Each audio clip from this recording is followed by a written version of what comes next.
Welcome to Walking the Earth, Bahrain. Today we are on the Gulf. To Arabs, it's the Arabian Gulf. To Persians, it's the Persian Gulf. And I think in older times, it was the Gulf of Basra. So here we are at the National Museum complex, and you can see a boat right now that's headed over.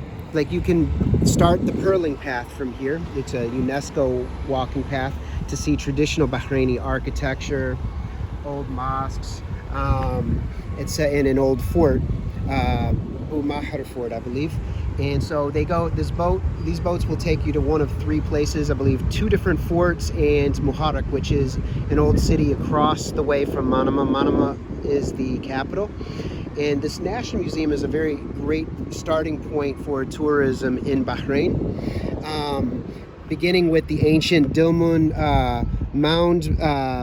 Burial Mound Society from several thousand years ago. They give good presentations of them, and then the developments through ancient times, like including the Assyrians and the Persians and the Greeks, and the relationships between the islands here, the archipelago, and ancient Mohenjo-Daro and the Harappan civilization over in Pakistan and India, including Lothal and those ancient sites.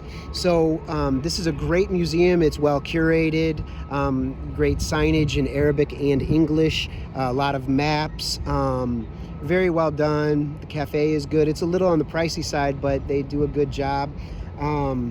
Like I said, so this is the beginning of, you can take the boat over and use it as the beginning of the pearling path, which is a 3.5 kilometer walking trail through Muharraq, where you can look and experience the buildings with the wind towers that the ancient pearl merchants used to live in, and do their trade with India and other places.